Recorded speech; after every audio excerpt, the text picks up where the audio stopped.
네, 안녕하세요. 문장정비소 9번째 시간을 시작하겠습니다. 오늘 정비할 글은 칼럼입니다. 칼럼.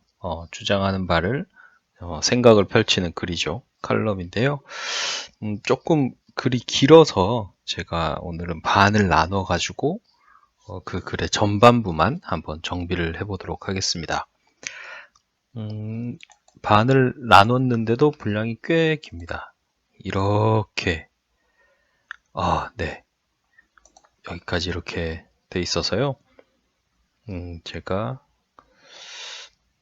이것저것 다 꼼꼼하게 좀 보기는 어렵고요. 네, 전체적으로 제가 미리 좀 글을 읽어보니까 크게 좀 지적할 부분들이 좀 눈에 띄는 부분들이 있더라고요. 그래서 그 부분들 중심으로만 오늘 정비를 한번 해볼까 합니다. 자, 읽으면서 한번 정비를 해보겠습니다. 역사를 어떻게 바라볼 것인가 하는 문제는 오랜 시간 우리들을 괴롭혀온 예민한 논쟁거리들 중의 하나입니다. 네. 앞으로 계속 비슷한 말씀들을 좀 자주 드릴 텐데요. 이 글의 문장들이 굉장히 늘어집니다. 늘어집니다. 어떻게 해서 늘어지냐면, 역사를 어떻게 바라볼 것인가 하는 문제는 오랜 논쟁거리입니다.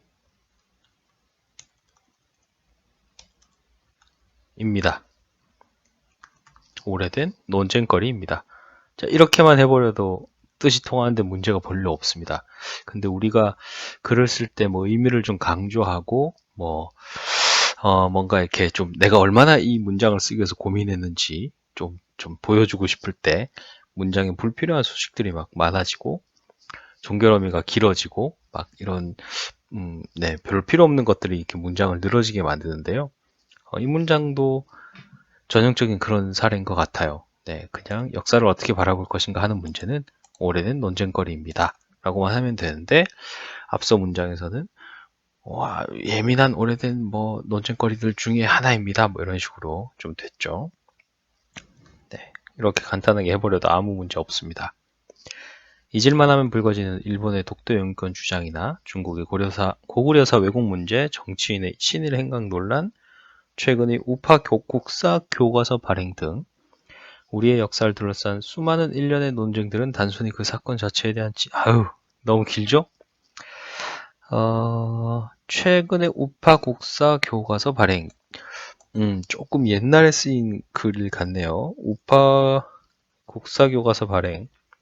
아마 좀 전전 정권 때쯤에 있었던 일 아닐까 싶은데요. 네, 그건 문장의 범위를 넘어서는 일이니까 그냥 넘어가고요.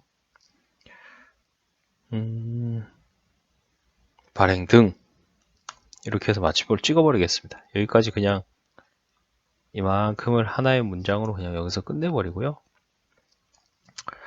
이 같은 수많은 일련의 논쟁 다 그 말이 그 말입니다. 네, 이 같은 논쟁들은 단순히 그 사건 자체에 대한 지인의 긍부를 넘어 이런 것도 필요 없어요. 이 같은 논쟁들은 우리의 뿌리 깊은 역사의식 필요 없습니다. 이것도 그냥 역사의식으로부터 나오는 가치관들을 그냥 역사의식이죠 이 같은 논쟁들은 역사의식을 둘러싼 가치관의 충돌할까요? 갈등? 이 정도로 하죠.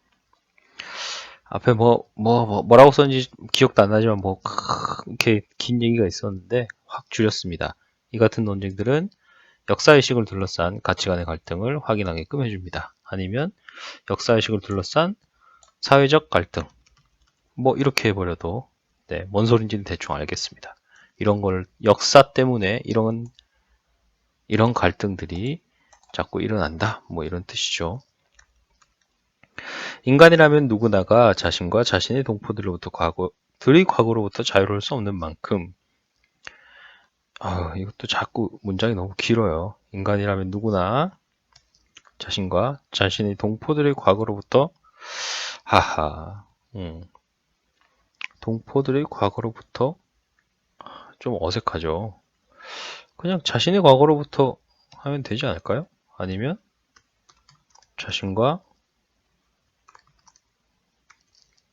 자신의 과거로부터 자유로울 수 없습니다. 이렇게만 한번 해볼게요. 그 다음에 말이 되는지 한번 뒷문장을 보겠습니다. 역사에 대한 관점의 문제는 현재 우리들의 삶에 대한 중요한 인식의 기준을 좌우하는 문제라고 할 수 있겠습니다. 역사에 대한 관점의 문제 하지 말고요. 그냥 역사에 대한 관점은 하죠. 뭐 우리들의 삶에 대한 중요한 인식의 기준을 우리들의 삶의 이렇게 할까요? 우리 삶의 인식 기준을 좌우하는 문제라 할 수 있겠습니다. 할 수 있겠습니다. 이것도 좀 늘어져요. 이렇게 해도 되죠. 문제라 하겠습니다. 아니면 더 간단하게 하면 문제입니다. 역사를 바라보는 관점은 현재를 인식하고 미래를 개척하는 가치관과 결코 다르지 않다는 것입니다. 과거를 바라보는 관점이 현재와 미래를 인식하는 가치관과 결코 다르지 않다는 뭐 그런 얘기네요. 그러면 현재를 인식하고 미래를 개척한다. 이게 좀 이상해요. 현재와 미래를 인식하는 가치관과 결코 다르지 않다는 것입니다. 결코 다르지 않습니다. 네, 이렇게 하죠. 그런 의미에서 이런 말 안 써도 그런 의미인지 알거든요. 네, 안 써보자고요, 그냥. 이탈리아의 역사가인 크로체가 말했던 모든 역사는 현대사라는 말도 쉽게 이해될 수 있을 것 같습니다. 이건 좀 문장 수준을 넘어서는 말이지만 저 같으면 굳이 뭐 이렇게 뭐 대단히 멋있는 말도 아니고 그저 고등학교 국사 교과서에 나오는 정도의 말을 굳이 인용해야 됐을까 싶은 생각이 좀 드네요. 넘어가겠습니다. 박정희를 중심으로 한 군부가 정권을 장악한 사건이 벌어졌습니다. 우리는 이 사건을 통해 정권을 장악한 등장한 사람들이 틀렸네요. 계속해서 권력의 중심부에 군림했던 이미 군부가 정권을 장악하는 사건이라고 말을 했잖아요. 그러면 그 뒤 이 사건을 통해 정권을 장악한 사람들이라고 다시 말할 필요 없이 우리는 이 사건을 통해 이 사건 이후 약 30년 동안 이 사건을 5.16 군사혁명이라는 이름으로 불렀습니다. 하지만 지금 우리 역사는 이 사건을 5.16 군사 쿠데타라고 고쳐 기록하고 있습니다. 쿠데타는 무력으로 정권을 빼앗는 이를 말하는 것으로서 지배계급 내부의 단순한 권력 뭐 이거 이렇게까지 설명 안 해줘도 될 것 같아요. 쿠데타와 혁명이 뭐가 다른지. 하나의 사건을 두고 혁명이라고 말하다가 쿠데타라고 고쳐 말하는 이유는 30년 사이에 2016년 그날 그 사건의 사실관계가 변화했기 때문은 아닐 것입니다. 뭐 막 너무 늘어져요. 네, 줄일 수 있는 만큼 최대한 줄이자고요.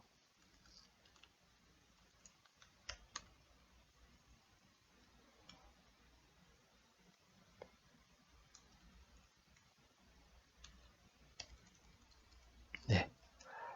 변화한 것은 바로 이 사회의 가치관입니다. 우리 사회의 보편적인 가치관이 총칼에 의해 강요된 친목부의 현재를 부정적으로 인식하고 국민 모두가 정치의 주인으로 권리를 누리는 미래를 지향했기 때문에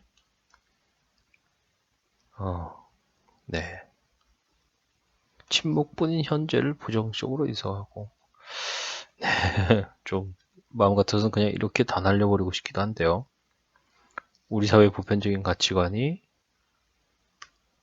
국민 모두가 정치의 주인으로 권리를 누리는 미래를 지향했기 때문에 군사혁명은 군사 쿠데타로 이름을 고쳐달지 않을 수 없게 된 것입니다.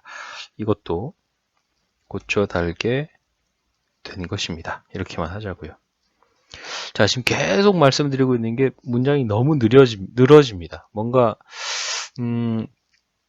막 하고 싶은 말을 간단하고 명료하게 전달하는 것보다는 내가 이 글을 쓰기 위해서 얼마나 많이 좀 고민했는지 약간 좀 이렇게 그런 걸 보여주기 위해서 좀 자꾸 막 필요하지 않은 단어들을 갖다가 쓰고 필요하지 않은 수식들 뭐 이런 것들이 자꾸 넘쳐요. 그래서 문장이 계속 길어지고 읽는 사람이 이 뜻을 막 분명하게 파악하는데 방해가 되는 말들이 너무 많습니다.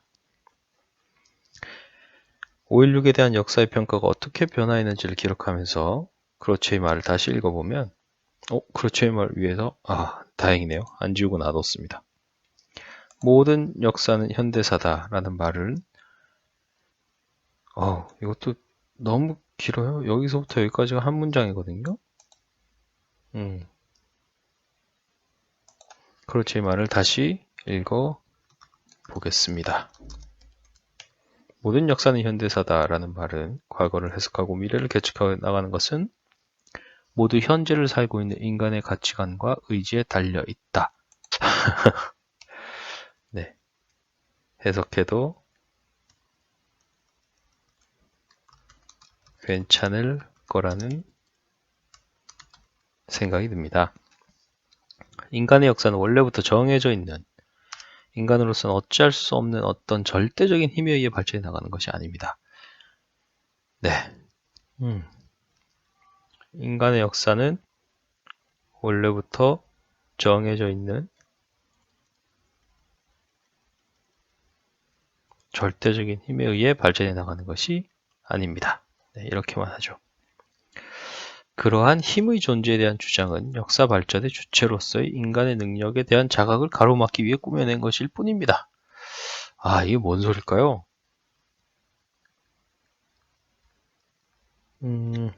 그러한 힘의 존재에 대한 주장은 그러한 힘이 존재한다는 주장은 그러한 힘? 바로 이 어떤 역사의 발전 방향을 정해 놓은 절대적인 힘에 대한 얘기겠죠?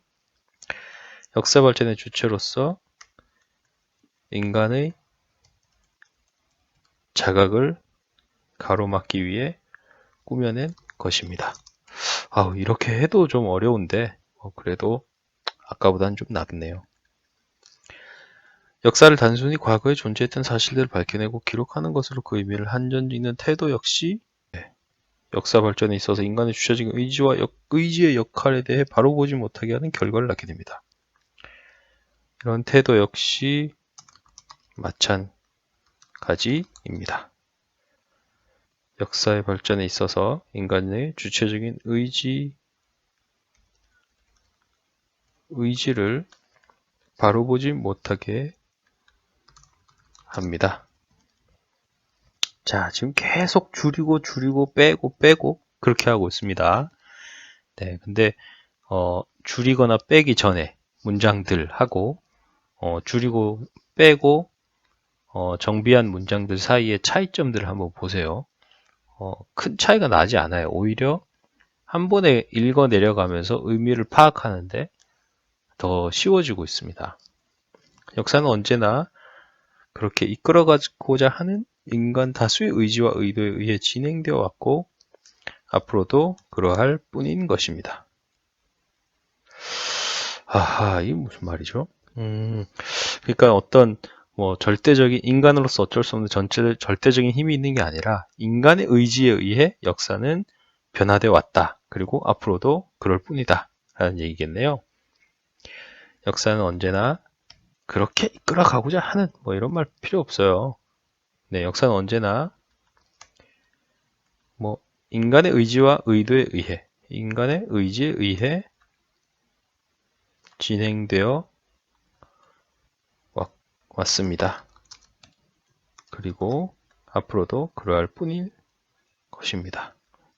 여기서 인간의 의지와 반대편의 어떤 절대적인 힘, 역사의 방향이 원래부터 정해져 있다는 절대적인 힘을 놓고 얘기했으니까 이 사이에 힘 아니라 인간의 의지에 의해 진행되어 왔습니다. 의지에 의해 이런 것도 그냥 의지에 따라 뭐 이렇게 하는 것도 괜찮겠죠. 네, 긴 글을 절반을 뚝 잘라서 일단은 정비를 좀 해봤는데요. 이 이후에 이어지는 글들도 마찬가지입니다. 그러니까 좀 이 이야기들 자체가 내가 직접 겪은 이야기가 아니라 머릿속에서 나온 것들이에요. 머릿속에서 나온 것들이 많아서 그 조금 구체적인 것보다